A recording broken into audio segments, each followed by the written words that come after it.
டிவிகேவில் வந்து பாத்தீங்கன்னா சமீபத்துல வந்து பாத்தீங்கன்னா ஏடிஎம்கேனுடைய முன்னாள் பிரமுகர்கள் வந்து இணைஞ்சிருக்காங்க. சமீபத்துல இன்று கூட பாத்தீங்கன்னா ஒருத்தர் வந்து ரீசெண்டா அதுவும் வந்து முக்கியமா ஓ பன்னீர்செல்வத்தினுடைய ஆதரவாளர்கள் சேர்ந்திருக்காங்க.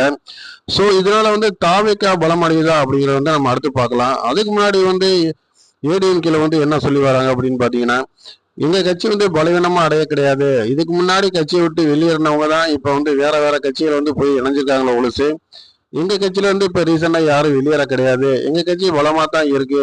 இன்னும் சொல்ல போனா இளைஞர்களை வந்து நாங்க எங்க கட்சிக்குள்ள கொண்டு வரோம் அப்படின்னு சொல்லி அவங்க தரப்புல இருந்து சிலரை வந்து சொல்லி வராங்க.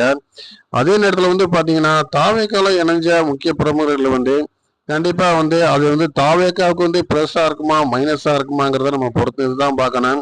ஏன் அப்படின்னு பாத்தீங்கன்னா இன்னும் எலெக்ஷனுக்கு 120 நாள் அப்படி இருக்கும்போது இந்த டைமிங்ல வந்து இந்த வெற்றி அதாவது எலெக்ஷனுக்கு பின்னாடி வெற்றியினுடைய சதவீதம் யாருக்கு அதிக சாதகமாக இருக்கும் அப்படிங்கிறத நீ போக போக தான் தெரியும். அதே நேரத்தில் வந்து பாத்தீங்கன்னா துணை முதலமைச்சர் வந்து குறிப்பிட்டு ஒன்று சொல்லியிருக்காரு.